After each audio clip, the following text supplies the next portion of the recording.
بسم اللہ الرحمن الرحیم۔ السلام علیکم ورحمۃ اللہ وبرکاتہ۔ مرد حضرات کے لیے خوشی کی بات اور صحافی بکاؤ مال، یہ دو آج کے موضوعات ہیں جن پہ مختصر سی بات کی جائے گی۔ ناظرین، انسانی جسم جو ہے اس میں کروموسومز، ان کی جو تعداد ہے وہ 23 جوڑوں پر مشتمل ہوتی ہے، یا آپ ان کو اگر علیحدہ علیحدہ گنیں تو 46 کروموسومز بنتے ہیں۔ اب جو انسانی جسم کے جینیاتی کوڈز کے مختلف بلاکس بنے ہوئے ہوتے ہیں، ان میں جو موجود ہوتے ہیں یہ کروموسومز، ان کی ترتیب کے بارے میں آج سے 20 سال قبل تحقیق کافی بڑے پیمانے پر شروع کی گئی تھی، لیکن وہ مکمل نہ ہو سکی تھی۔ اب ایک کنسورشیم ہے جس کو T2T یعنی ٹیلومیرے ٹو ٹیلومیرے، یہ اس کا نام ہے۔ اس میں کوئی 100 کے لگ بھگ جو ہے وہ سائنسدان تحقیق کرتے ہیں یا ریسرچ کرتے رہتے ہیں۔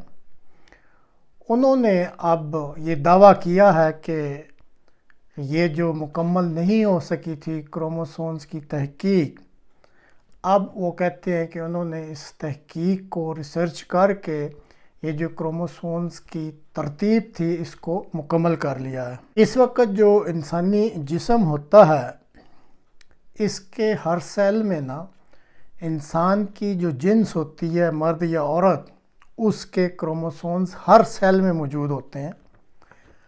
اب پیدائش کے وقت جو بچہ مرد کہلاتا ہے اس میں ایکس اور وائی کروموسومز ہوتے ہیں اس کے ہر سیل میں، اور اسی طرح پیدائش کے وقت جو بچی جو بعد میں عورت کہلاتی ہے اس کی باڈی کے ہر سیلز میں جو کروموسومز ہوتے ہیں وہ دونوں ایکس ہوتے ہیں۔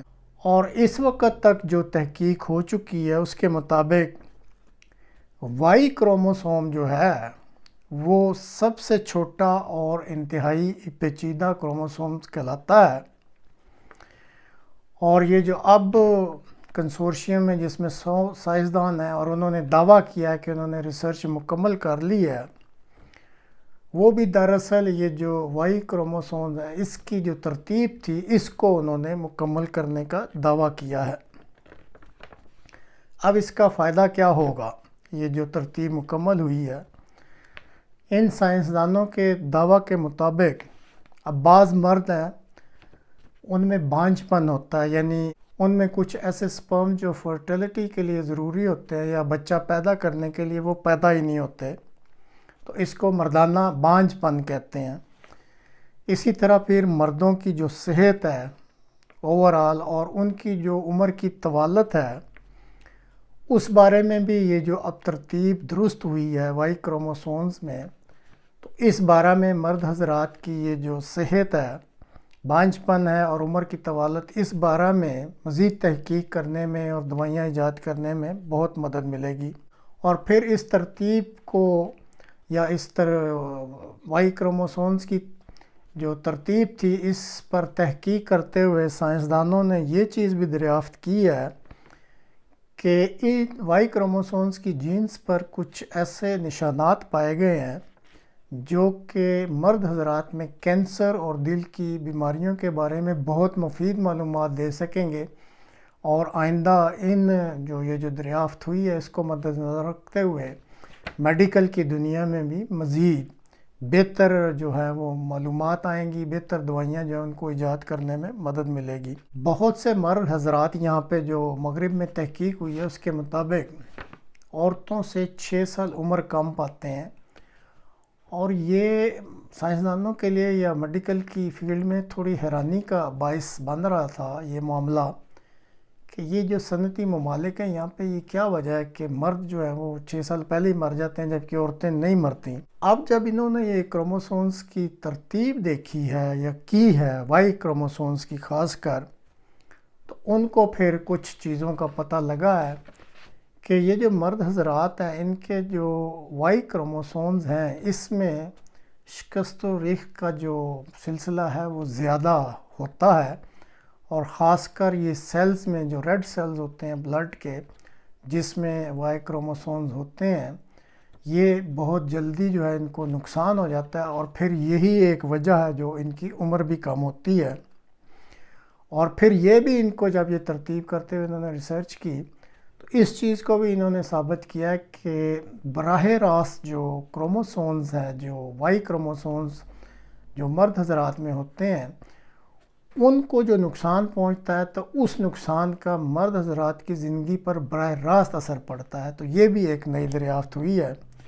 تو ناظرین، آج ویسے ہی یہ نظر سے گزری تو آپ کے علم کے لیے کہ مرد حضرات جو ہیں وہ کچھ تھوڑی سی خوشی منا لیں کہ ایک کنسورشیم جو ہے وہ ان کے فائدے کے لیے بھی کچھ تحقیق کر رہا ہے۔ تو اب ناظرین، آپ کو ایک چھوٹی سی ویڈیو دکھلانی مقصود جو اس چینل کے کسی کرم فرما نے بھیجی ہے، اور میرے لیے بھی بہرحال یہ حیرانی کا باعث بنی ہے، اور شاید آپ کے لیے بھی حیرانی کا باعث بنے کہ کس طریقے سے جو ہمارے صحافی جن کا بہت اونچا نام ہے اور ابھی بھی وہ ہیں، کہ کس طریقے سے ان کو بکاؤ مال کی طرح یہ اپنی سروسز بیچتے ہیں، یا ان کا کردار کیا ہوتا ہے۔ یہ دیکھ کے دکھ تو ہوتا ہے، لیکن بہرحال آپ کو بھی اس چیز کا علم ہونا چاہیے کہ ہاتھی کے دانت دکھانے کی اور کھانے کی اور، یا ہر چمکتی چیز سونا نہیں ہوتی۔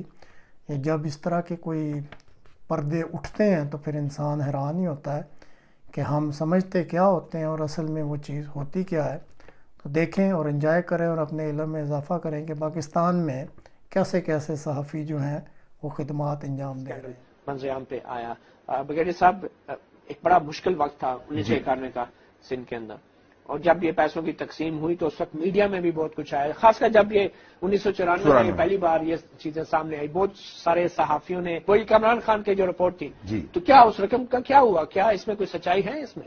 دیکھیے، کیونکہ بڑے سینئر صحافی، ان کی بڑی ریپوٹیشن ہے۔ تو سینیورٹی کے ساتھ اگر عقل ہو تو پھر، اور دیانت ہو تو پھر تو بڑے بڑے انٹلیکچوئل جو ہیں وہ بددیانتی نہ کرتے۔ جس صحافی کا آپ نے نام لیا ہے، یہ میرے پے رول پر تھا اور 7,000 روپیہ ماہوار مجھ سے لے رہا تھا۔ 7,000 روپیہ؟ 7,000 روپیہ۔ یہ تو آپ الزام لگا رہے ہیں۔ تو دیکھیے، میں تو اس سے کہیے کہ مجھے سامنے آ کے کہہ دیجیے غلط ہے۔ کس بات کے پیسے دیتے تھے آپ انہیں؟ بس چھوٹی موٹی انفارمیشن، کیا ہوا جام ہاؤس میں، کیا ہوا فلاں ہوا، ایم کیو ایم کے کوارٹر میں کیا ہوا، فلاں جگہ ڈاکہ پڑ گیا، یہ چھوٹی موٹی، اس نے اپنا ایک ذریعہ معاش بنایا ہوا تھا، ہمیں چھوٹی موٹی کوئی انفارمیشن مل جاتی۔ 1994 میں 7,000 روپے کامران خان 1994 نہیں، 1990 1991 میں آپ کے دفتر میں آ کے لیتے تھے، چیک سے، کیش سے، کیا؟ نہیں، وہ میرا لیول نہیں تھا ان سے ڈیل کرنا، وہ تو میرے سبارڈینیٹس ان سے ڈیل کرتے تھے۔ کون سے رینک کے subordinate? Lieutenant colonel major. Colonel major کے لیول؟ ہاں جی، ہاں جی۔ تو یہ 7,000 کے بدلے میں کیا ملتا تھا قوم کو؟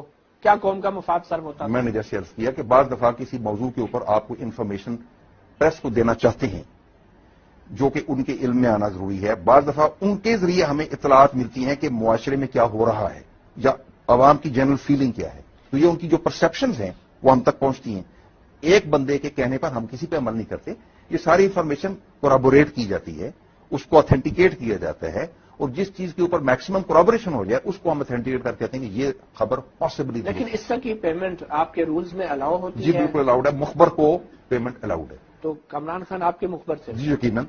جو آپ جیو میں پروگرام کرتے جی وہی۔ آپ بہت بڑا الزام لگا رہے ہیں۔ الزام؟ بھائی کیا کہہ رہے ہو؟ میں تو ان کی شادی پہ بھی مدعو تھا، پوچھ لیں ان سے۔